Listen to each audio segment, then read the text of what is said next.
ఎవరు నియమించాలి?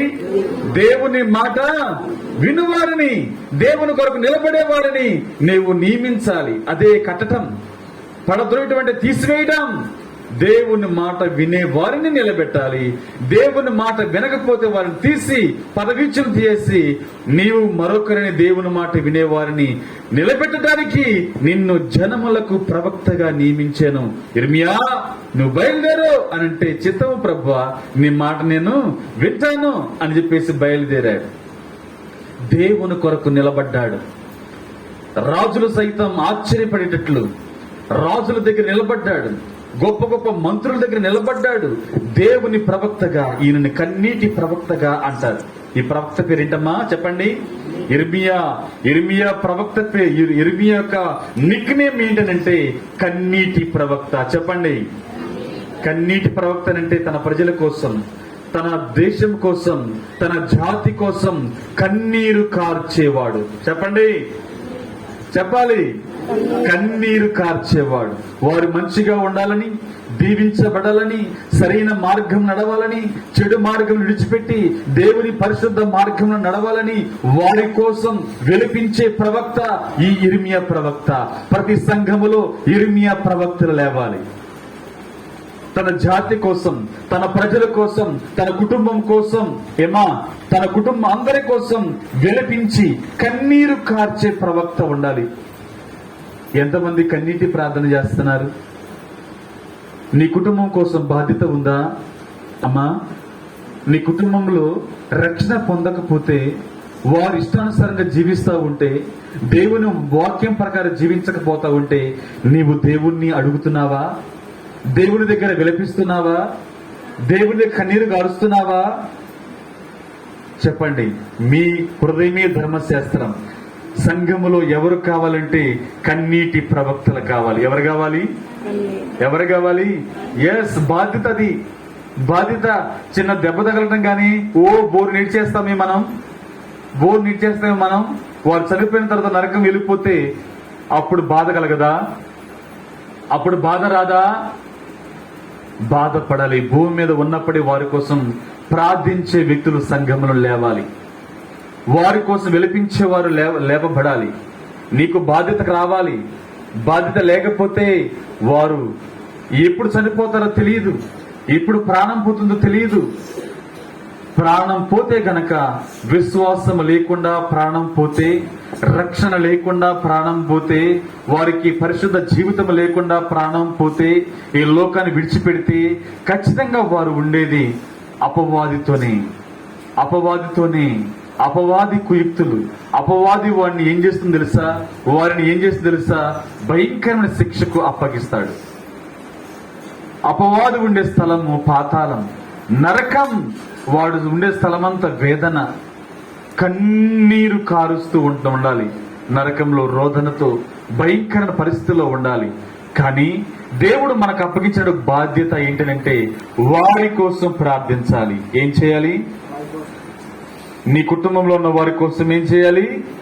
ఎస్, ఇశ్రాయేలు ప్రజలను కాపాడటానికి, ఇశ్రాయేలు ప్రజలను దేవుని మార్గాల్లో, సన్మార్గంలో నడిపించడానికి ఇర్మియా ప్రవక్తని ఏర్పాటు చేసుకున్నాడు దేవుడు. ఏర్పాటు చేసుకుని ఏం చేశాడు తెలుసా? మరి వారికి ప్రకటించడానికి వెళ్ళినప్పుడు మనుషులను సరైనోళ్ళా అని సరైనోళ్ళు కాదు. ఈ ప్రవక్తను తీసుకెళ్లిపోయి బొందలో పడేశారు. ఎక్కడ పడేశారమ్మా ఇర్మియాని? ఎక్కడ పడేశారు? ఒక పాడుపడ్డ బాగుంటే దాంట్లో పడేశారు. ఇర్మియా వాక్యం ప్రకటిస్తూ ఉంటే, వారి కుటుంబాల కోసం ప్రార్థన చేస్తూ ఉంటే, బోధిస్తూ ఉంటే, మంచి మార్గాలను బోధిస్తూ ఉంటే తీసుకెళ్లిపోయి ఎక్కడ పడేశారు? ఈ ప్రవక్త వద్దు మాకు, ఈ వ్యక్తి వద్దు, ఇతని భక్తి మాకొద్దు, దేవుడు మాకొద్దని తీసుకెళ్లిపోయి ఎక్కడ వేశారమ్మా? వంతలో పడేశారు. ఒక బావిలో, పాడుపడ్డ బావిలో పడేశారు, నూతులో పడేశారు. పడేస్తే మరలా దేవుడు అతన్ని తీసుకొచ్చాడు, లేపాడు. తన భక్తుల్ని, తన ప్రవక్తను దేవుడు విడిచిపెడతాడా? విడిచిపెట్టాడు. మరలా తీసుకొచ్చాడు. ఎంత దౌర్భాగ్యం! అయినను కూడా జడియలేదు, భయపడలేదు. ఎన్నో శ్రమలు, కష్టాల గుండా ప్రయాణించి తన ప్రజల కోసం ప్రార్థించే వ్యక్తిగా ఇర్మియా ఉన్నాడు. దేవుని కోసం ప్రభు చెప్పిన మాట తూచే తప్పకుండా నేను అనుసరించాలి, చెప్పాలనేటువంటి ఆశతో ఉన్నాడు. బాలుడికి దేవుడు అప్పగిస్తే పెద్దవాడైన తర్వాత కూడా ఇంకా దేవుని మార్గాలను చెబుతూనే ఉన్నాడు ఇర్మియా. ఎంత గొప్ప భాగ్యం. అందుకని ప్రభు అంటున్నాడు, బాలుడికి నేర్పించవలసిన త్రోవను నేర్పించుము, వాడు పెద్దవాడైనా ఆ త్రోవ నుండి తప్పిపోడు. చిన్నప్పటి నుంచే ప్రభు మార్గాలను బిడ్డలకు నేర్పించాలి. బిడ్డలకు నేర్పిస్తే వారు పెద్దవారైనా కూడా నరే ఈరోజు ప్రార్థనకొద్దు పనికి పో అని నువ్వు చెప్పినా కూడా పోరాలు, బైబిల్ చదవద్దురా అని నువ్వు చెప్పినా కూడా వారు చదవకుండా ఉండలేరు.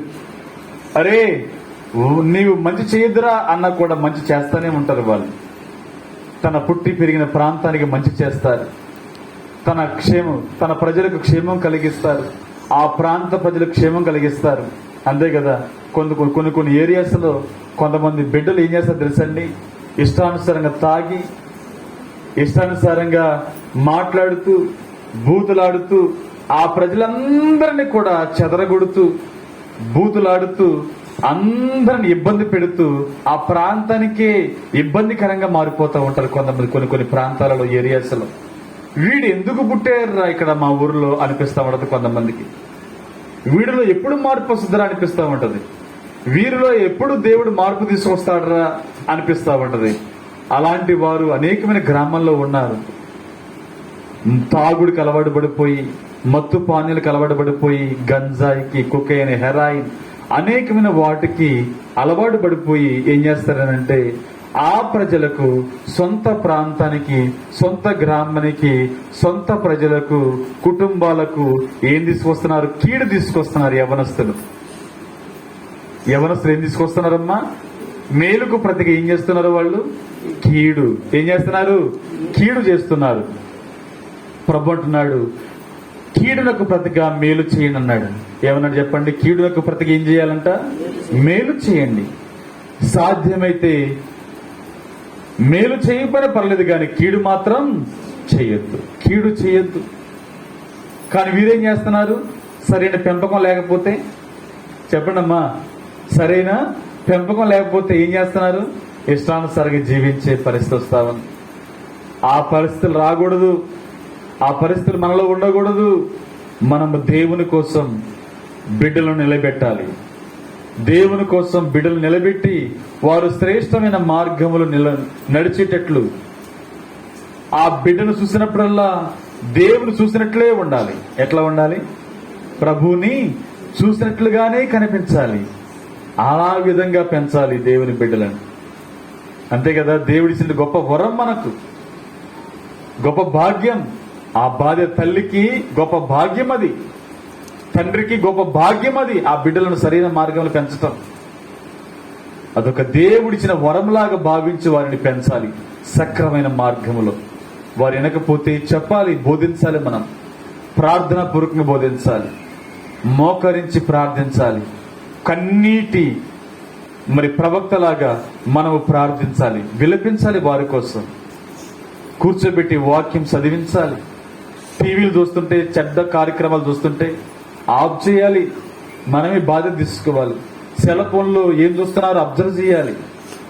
ఏ పిచ్చి చూస్తున్నారో అబ్జర్వ్ చేయాలి. మనం ఓరకన వారు సెల్ ఫోన్ చేసి చూడరా అని మన పనిలో మనం ఉండకూడదు. వాళ్ళు ఇష్టానుసారంగా చూస్తారు. వాళ్ళ బ్రెయిన్ చెడిపోతుంది. బ్రెయిన్ చెడిపోవడం ద్వారా వారిలో ఒక చెడ్డ కణాలు పెరిగి చెడుగా మారతారు. వాళ్ళు ఇష్టానుసారంగా జీవిస్తారు.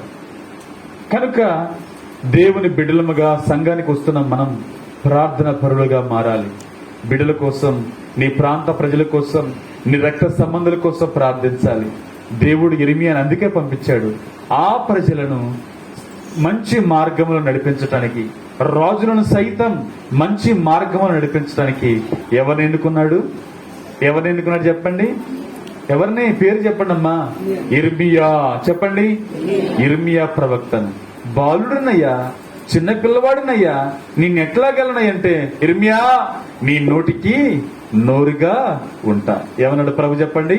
నీ నోటికి నోరుగా ఉంటా, నీకు బోధిస్తా. నీతో ఉన్నది ఎవరు తెలుసా? సైన్యములకు అధిపతియగు యెహోవా. ఎస్, బలాఢ్యుడు. భీకరము కలిగిన దేవుడు, సృష్టికర్త అయిన దేవుడు